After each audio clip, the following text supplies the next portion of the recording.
Welcome to the show, everybody. Got a good one here for you. I've brought back the great and powerful Walter Football here. Welcome, Walter. Great and powerful sounds awesome. I didn't know I was great and powerful, but yeah, thanks for having me on, Joe. I really appreciate it. We had a great time last time talking about the rookie running backs for 2025 fantasy football. Looking forward to breaking down the receivers here. Yeah, I'm excited to talk wide receivers. I got to pump up the guests. I got to get everybody excited. And they should be excited to hear from you. You've been at this for a very long time. A lot of good football knowledge, a lot of good college knowledge. I didn't realize that rhymes. Yeah, man. So we're talking wide receivers here because we did the running back rookie thing episode, and people are like, let's do wide receivers. So I got to have them back for that. So I'm excited to talk about it. So we've got 5 wide receivers here that we absolutely love, including a bonus. So stay to the end for a deeper sleeper that could potentially break out. So I'm excited to dive right into this. And one thing I want to talk about is so many people are onto the running backs, but I got to tell you, man, I am not sleeping on the rookie wide receivers this year. A couple of these guys could absolutely boom and become this year's Brian Thomas Jr., Ladd McConkey. So a ton of value on this episode. Are you excited about wide receivers, Walter? Yeah, always. Receivers have gotten just better at being productive earlier in the collegiate career, in their NFL careers. Ever since they've adjusted to how they've done things in college offenses. So. You've seen a lot of these guys emerge early. You mentioned the 2 last year. And I think like Ricky Pearsall might have had a great year as well, but he got shot. And then we saw at the end of the year, he was more productive. So some of these second year receivers too, I think can make a big leap. But this rookie class, look, it's not as good as last year. So 2024 was amazing. We had so many good rookie receivers, but there are some good diamonds in the rough. Like I think, the guys at the top, I'm not as excited about, like we were last year when I had Malik Neighbors, Marvin Harrison Jr., even though he wasn't amazing, and then you had Brian Thomas Jr., Ladd McConkey, mentioned those guys. But this year, like it seems to be like they're more like third round guys, fourth round guys from the NFL draft who are going to make more of an impact. Yeah, man, I'm excited to dive in. And so hit the thumbs up, smash it, drop a question below, hit the thumbs up, subscribe, and make sure you guys do grab the 16-round draft solution. I've linked it below. Use code WIN to save. You'll put your light years ahead of the consensus, a.k.a. Consheepsis, and go follow and go bookmark the page, walterfootball.com, for everything NFL. A lot of good insight on the site. You definitely want to bookmark it to stay on top of everything. So go do that, walterfootball.com. All right, so let's do it, guys. Let's dive into the first wide receiver that I guess I should always let the guests go first, but I'm going to dive right in. The guy that I'm really liking is Jack Beck. Remember, stay to the end because I got a sleeper guy, deeper sleeper that you may want to consider stashing in deeper leagues. But Jack Beck, drafted round 2, very physical. His yards after catch are good. From what I was hearing, I was just reading a report right now. I don't know if this is completely true, but apparently they're probably working him in the slot. Do you think is that what they're going to do here? Yeah, I heard he's going to be a slot guy. Yeah, I think that's the best place to put him. He's someone who can get open very easily in like zone coverage and stuff. He just kind of projects as a good slot receiver in the NFL, kind of like Ladd McConkey. I think he's like Ladd McConkey light. I don't think he's going to be as productive, but if you take one receiver from that offense outside of Jacoby Myers, I think Beck has the best chance to emerge.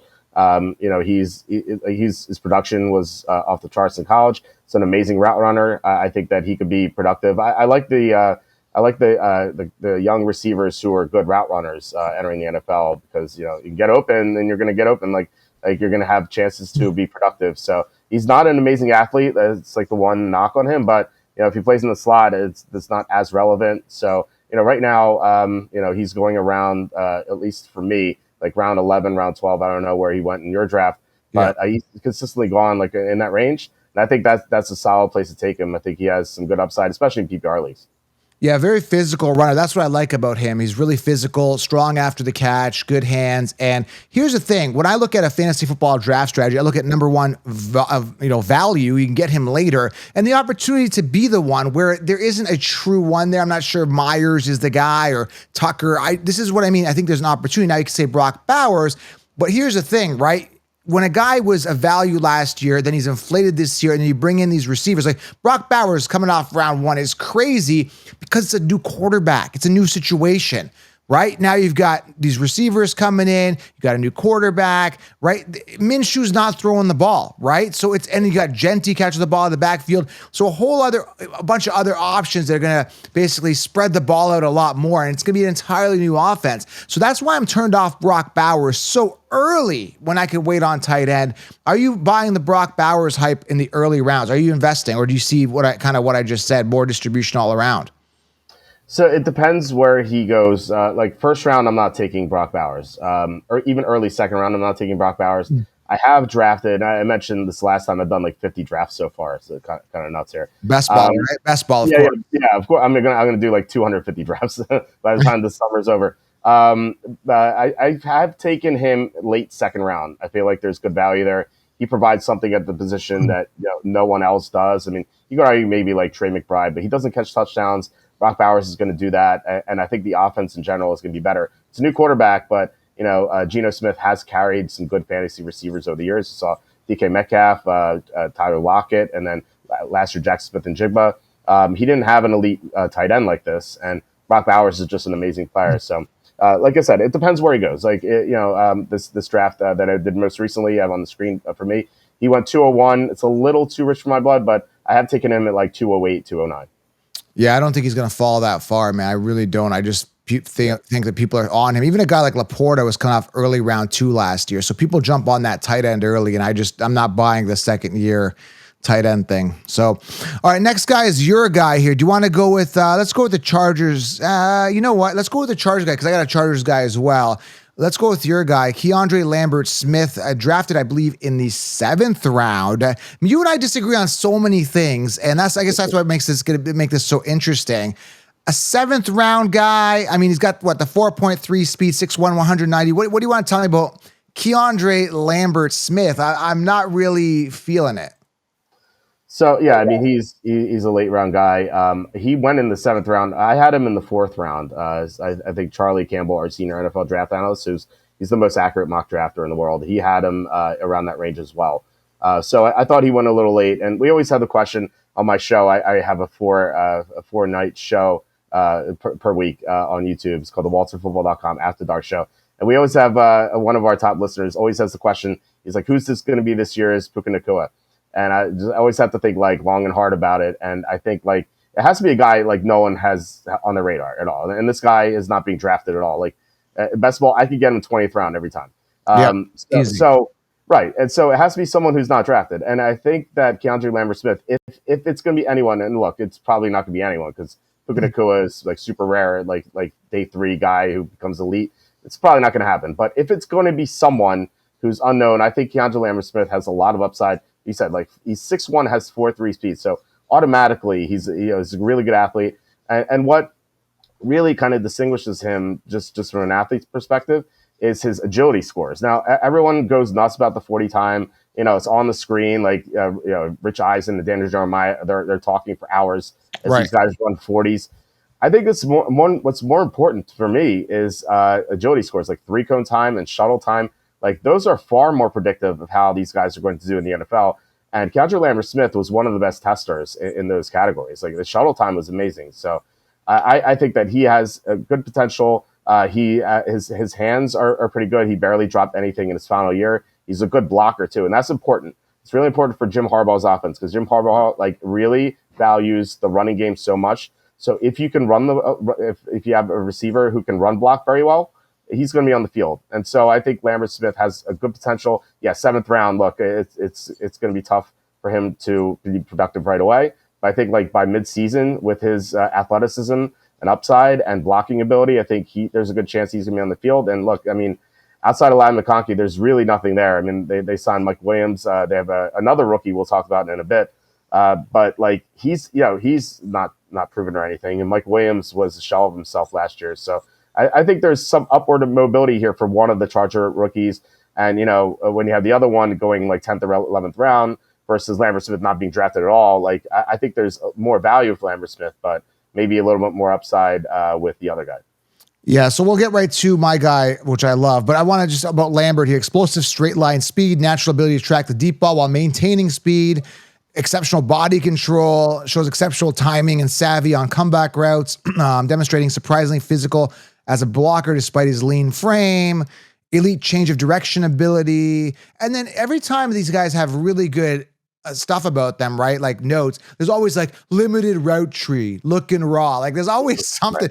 If they have nothing bad to say about a person, limited route tree needs work. Like, you know what I mean? Like it's always like, I hate that analysis, like limited route tree. Like he can learn the playbook, he can learn I know. right? Like I know. Maybe he just like they didn't have him run those routes. Like he can, yeah, he can. He's like a functional human being. He can learn those things. yeah, exactly. All right. So my guy that I love, and again, to me, what really kind of shows me an indicator for me is the higher draft capital, drafting him, what I believe, second round or so for Trey Harris. And here's the thing: it's like an immediate wide receiver one role. Ladd McConkey, I believe, is a slot guy. He got the volume by default, right? And the fact of the matter is, ever since Keenan Allen left, there hasn't been a true one. I don't think Ladd's the guy. They didn't have a good running back last year. Less checkdowns. There was no Eckler, who had a couple of years ago had like 107 some odd receptions. So I think Hampton gets a lot more work. Najee gets some work there. I'm kind of staying away from that committee. As much as I love Hampton, I think Najee's going to be a pest. That's a whole other discussion. But Trey Harris is kind of in that unique role. I just saw some film from training. He's getting the ball, looks good. He's in his, and what I think is, to me, if I'm the Chargers, I would look at what the mistakes they made with Quentin Johnson, the fact that he's got brick for hands, and the mistake they made round one pick years ago. Let's fix that. Who's the opposite of Quentin Johnson? It's Trey Harris, who's a clutch performer, 210. His speed could be a little faster at the 4.5, but again, in-game speed's a little different from that. The run. 6'3", 210. I love the situation here. I love the draft value. I am fading McConkey. Don't be a donkey. Fade McConkey and grab Harris. And I was the guy last year. Don't be a donkey. Draft McConkey. I'm coming back on that because I don't like when they jump on them and their value gets inflated. I'm looking for the next guy. So I'm just going to, lottery pick it. Not really lottery. I think it's an educated guess that this guy's going to be on the field a lot. So Trey Harris is my guy. I'm all in. I'm all in on this guy. It doesn't sound as you're as excited about Harris, right? No, I like Trey Harris. I worry about his ability to separate at the NFL level. I think that's the main question with him. But again, just like with Lambert Smith, he's a good blocker, so there's a good chance he's going to be on the field. He's a nice end zone target, so you have that as well. And really, I mean, there's potential for both to do well. I mean, they have Ladd McConkey in the slot, and then they have the two outside receivers. Right now it's projected to be Mike Williams and Trey Harris, but like I said, Mike Williams sucks. Yeah, he was a shell of his former self. Now, if you want to make an argument for him, he was coming off a torn ACL last year. I thought he was going to be awful last year, but the 2 years removed from the torn ACL, there's a chance that he rebounds. Plus, he has familiarity with Herbert. But I think overall, Mike Williams is a guy who has one or two amazing games per year and then just disappears. So there's a chance for both those guys that we're talking about to start. So they could be on the outside. And there's also Quentin Johnson. He's the other guy, but like you said, he just drops everything. You can't rely on him. So I think that we could both be right. I think that both could be on the field quite a bit in the second half of the year. And with Justin Herbert, those guys can really produce. I think Quentin's on the chopping block, and Williams is on the tail end of his career. He just can't stay healthy. Hasn't done it. Not phenomenal. I think he's there more of a safety blanket, depth piece. They want to work these young guys, more of a locker room presence. Let's build up these young guys and mentor, I think. But I'm not sure what he's mentoring because he didn't have the greatest career. But I'm just not a fan of Mike Williams at all. It doesn't excite me to the least. I like Trey Harris. I think it's an immediate plug and play.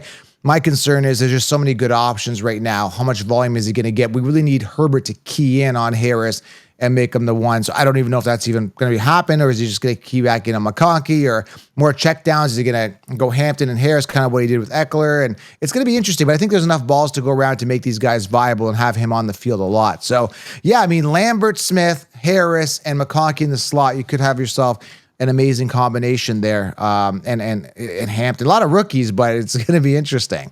A lot of talent too. All right, your next guy here, Jaden Higgins. What are your thoughts on him? Why are you so excited about Jaden? I like the situation too, but what makes you excited about Higgins in Houston? Yeah, situation is definitely important here. So last year they had this amazing receiving core ending of the year, right? They signed Stephon Diggs. They had Tank Dell coming into the second year, coming off the injury, and then they had Nico Collins, of course. And also Dalton Schultz at tight end. But Schultz wasn't that productive. Diggs left. He's no longer there. He's partying on boats and then also playing New England. It's partying. Right, exactly. And Tank Dell, unfortunately, is not going to play this year. It's just a devastating knee injury. So yeah, you have a lot of opportunities for targets. They have to go somewhere. So they have two rookies. They have Jalen Noel and Jaden Higgins. And I think I like Higgins more. He's a huge receiver. He ran a 4.47. There were some separation question marks. I know that like some teams were kind of like concerned like does he have straight line speed? But he proved that at the combine. He ran a 4.47. He's a good route runner too. So even when you have like separation question marks, if you run very very good routes, like you can get open. I mean, we saw that. Like I don't want to. I'm not comparing anyone to Jerry Rice, but like Jerry Rice is the ultimate proof that you can do that. Like he ran a slow 40 time. Like if you're in the NFL draft right now, people are like, this guy sucks. He can't run 40, but he's the best route runner of all time. So if you can run good routes, you can get open. That's it's very important. And Higgins is in fantasy drafts, at least for me, he's going like around round 10, maybe round 11. So I feel like someone in his role, where you outside of Nico Collins, like you don't really have anyone proven there who's going to catch passes. So I think either Higgins or Noel is going to step up and just have a big year. I'm leaning more toward Higgins. I think he's the better player. But it could be Noel as well, but I think Higgins projects better. So I don't know how you feel about him, but I'm sometimes drafting him in like round 10 or round 11, especially if I'm getting like CJ Stroud, just pairing him. Yeah, I mean, the opportunity is there. Just some metrics on him real quickly here. 6'4", 214, out of Iowa State, 4.47 speed, tall, strong, another Nico Collins. I mean, one injury to Nico Collins, and if he's out, this guy could absolutely explode. Possesses impressive catch radius, to his 79 and 3/8 wingspan. Exhibits exceptional body control, route tempo manipulation, consistently creating separation with subtle head fakes. Just a couple notes on him, just so you guys are kind of aware. But mainly the landing spot is really good. I've got no stock in him, but just because Nico's there, and I tend to go for wide receivers that could be the ones. And because you've got such an alpha in Nico, unless there's an injury, I don't think Higgins is going to get the volume you want. Then you're kind of looking at another Higgins situation. He's kind of going to be the T Higgins to the Jamar Chase situation. I don't like that. I like to try to go for the top guy or the guy that's potentially going to be the top guy. So I just don't see that path for him being the direct one, and that's what I want. So you've got to be banking on a Nico injury for him to be the one. But yeah, there's some value there for sure, and I think draft value is good too. You don't have to pay a T Higgins price, but you could be getting a T Higgins type player, a 109 type target guy, if things go well. So it's exciting for Jaden Higgins. Yeah, look, I feel the same way. I try to get as many number one receivers as possible. Like I did this one draft about like a week ago, and I drafted 6 number one receivers. Just going nuts here at best ball. I mean, obviously you have to start 3 receivers in a flex, so it kind of makes more sense from that perspective. And in best ball, you need as many players as possible because you have injuries and stuff. You can't replace them. Right. So I feel the same way. Like collecting number one receivers is important to me. But when you get to like the 10th round, there are no number one receivers to have. And so I think his path to be a number 2 receiver. Like remember, Diggs was productive when he was there. When Collins was on the field.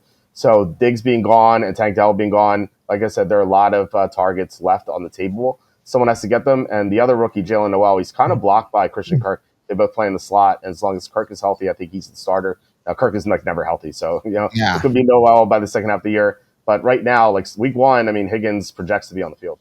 Yeah, definitely going to be interesting to see. Again, this is what I mean. I think a lot of people are sleeping on some of these rookies. There's so much opportunity for some of these guys to really flourish, based on situation, based on talent. But it almost seems like because they weren't drafted in the first round, like some of the other receivers from last year, like they're kind of frowned upon or whatever. And, it's not just about the running backs. These rookies can really contribute this year and really make an impact and break out where these guys could be high draft capital guys like McConkey and Brian Thomas Jr. next year. Speaking of which, I think this guy has some breakout potential is Pat Bryant. I want to talk about him out of Denver. He's a really interesting prospect, 6'2", 204, 4.6 speed. He's got that dog mentality. The yards after catch are huge for this guy. And I'm just excited for him, man. If the situation's there now, we have Cortland Sutton who's still there.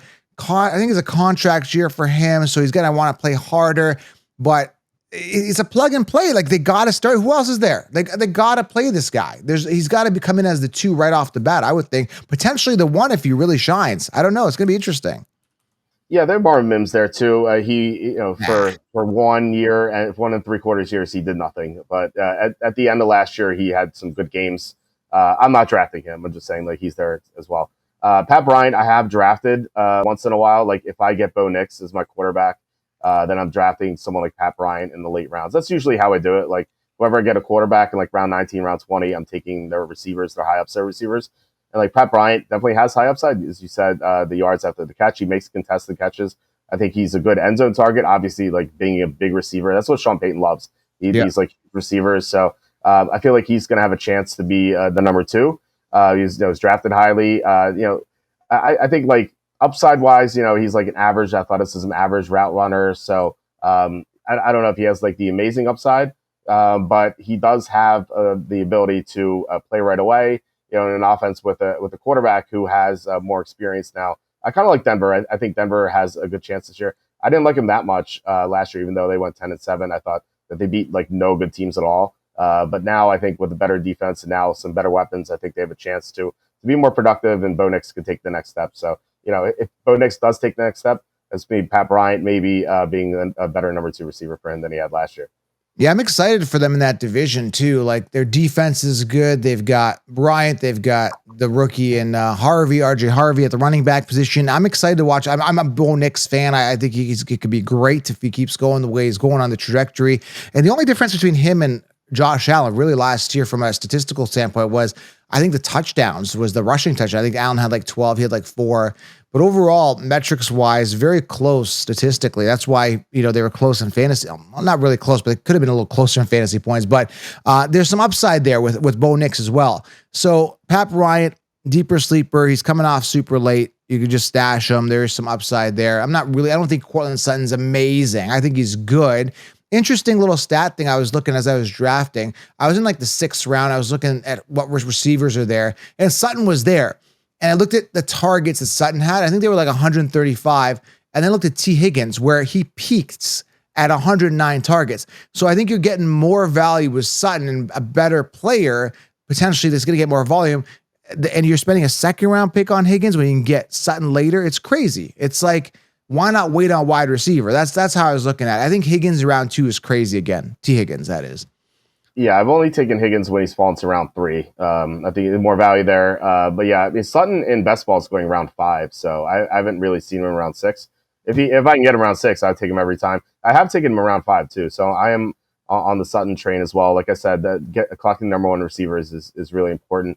And Higgins' upside is pretty capped by Chase. Chase goes down, Higgins is going to have an amazing season. He's going to win you some fantasy leagues. So it really depends on what happens. But I think Sutton's his road to production, I think is much easier than Higgins is. All right, so let's go one more here. This is a bit of a reach, but I'm going to do it anyway. And I heard he's lining up on the outside. Vegas again. What's this? Dante Thornton Jr., Las Vegas, 6'5", 214, 4.3 speed. Again, they say he's raw. His routes aren't that good, blah, blah, blah. There could be some opportunity. I'm in this FFPC league where you got 20 spot roster spots or whatever. I think 10 bench spots. I was there in the last pick. I got my defense. I got my kicker. I'm like, who else is sitting here? It was really imagine 12 teams. Everybody's got like 20 players. There's not much out there. So I'm like, I started doing some digging, and this guy's a good player. So I'm like, why not? I don't believe in Trey Tucker. I don't believe in Myers. This is kind of a situation with the Keandre Lambert-Smith where there could be something there. Do you see anything with Thornton from your analysis at all? Could there be something there? Yeah, for sure. I think that he has a lot of upside. You mentioned the elite size and speed. It's funny that they drafted both he and Beck, and like they're complete opposites. Like Beck is not an amazing athlete. He's a guy who's a great route runner. He's going to be able to get open. Whereas Thornton is a super raw guy, doesn't really know how to run routes yet. Like you said, blah blah blah. There's that downside with him. But when you have his amazing size and production, size and speed, I think there's a road to success there. And yeah. It's not like he was not like the super late round pick. I mean, he's a 4th round pick. So they at least they do believe in him now. With the Raiders, at some point you have to be like, okay, they're going to run the ball a lot, and so how many targets these guys are going to get? Brock Bowers is there; he's going to soak in a ton of targets. You have Beck that we talked about, and also Jacoby Myers. I'm higher on Myers than you are. Apparently, I've taken him like round 8 or so in best ball. I think that he's always been productive when he's like whoever the quarterback is, he just produces. And think about like the quarterbacks he's had over the past few years. He's had Gardner Minshew, Aiden O'Connell, Mac Jones, Bailey Zappi. Like these guys are all bums. Like I'm no fan of Yeah. Geno Smith, but he's like Dan Marino compared to those guys. So Yeah. yeah, yeah, I think like Myers has a chance to have a very good season.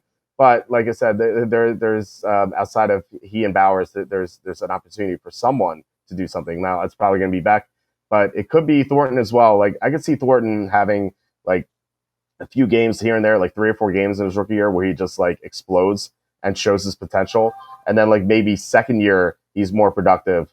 So I think like more long term, if you're like looking at dynasty and stuff, he's someone I'd be much higher on because like, once Jacoby Myers moves on, like who's going to be the top outside guy? It might be Thornton, right? And if Myers gets hurt this year, like he's going to have an opportunity too. So I love your draft pick of him in the 20th round. You said 20th round. I'm just like, why not? Just stash. Yeah, exactly.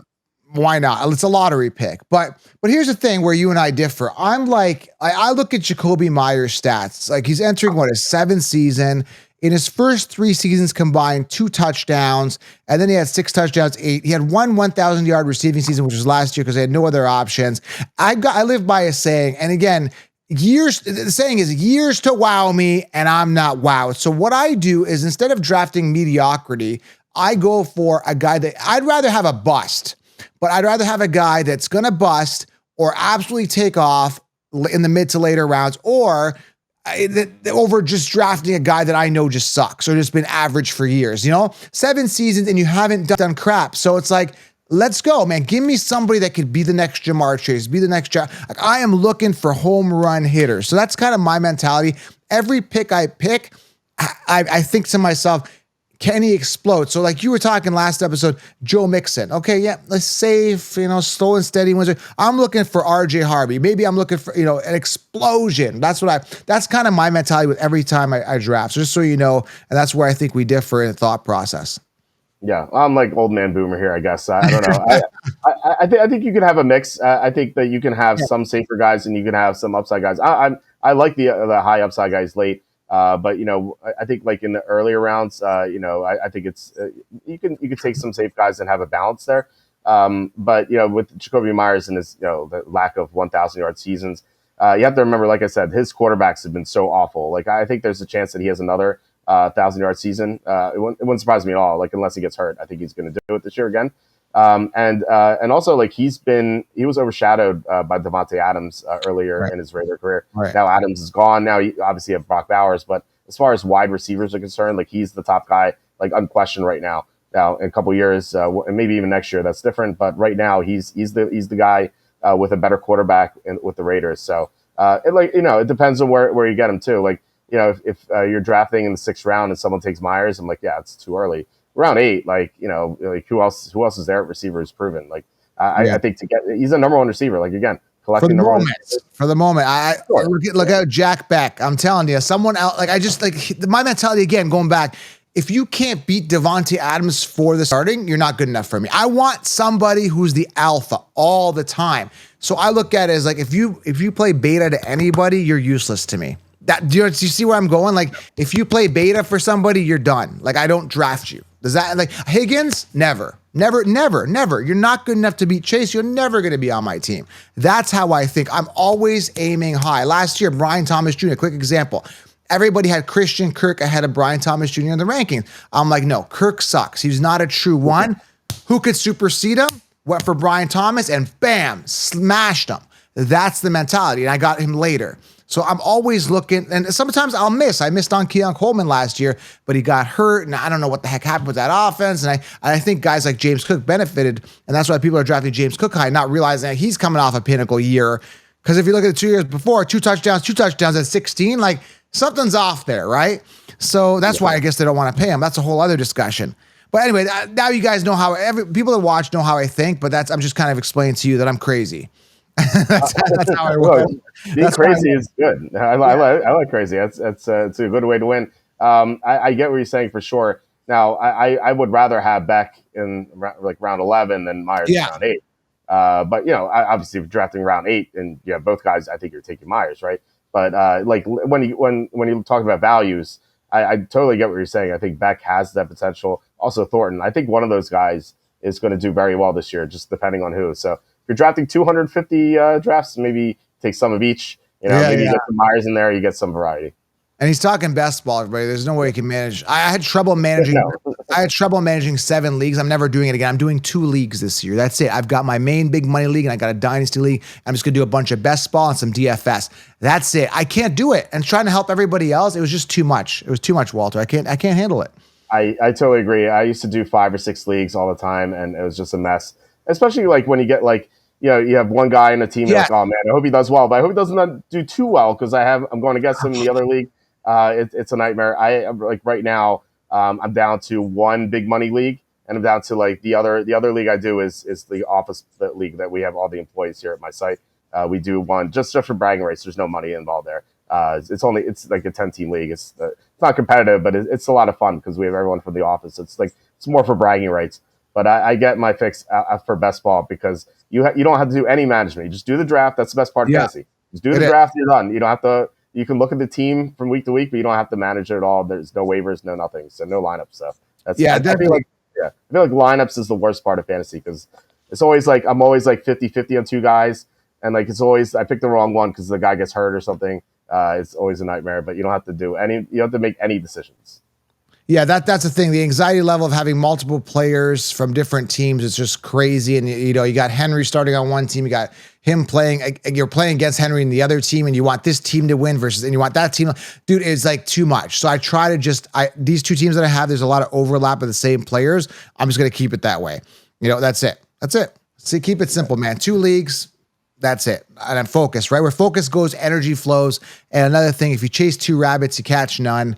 So I'm done. That's it. I'm just focused on my teams. Anyways, Walter, that's it, man. Wide receivers, make sure you guys target these guys in your draft at the right ADP. You might have to draft them a round or 2 earlier, and their ADPs are going to slide up. It's all laid out in 60 rounds. I'm keeping you on top of where these guys are going to come off. Make sure you grab 16 rounds. Walter, thanks again for coming on. We'll get you on more often. It's been a lot of fun.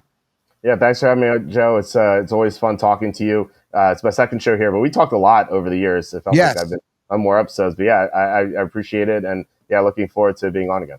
Yeah, thank you, Walter. We'll talk soon, everybody. Subscribe, thumbs up, go grab 60 rounds, and go to walterfootball.com. We'll talk soon. I'm out.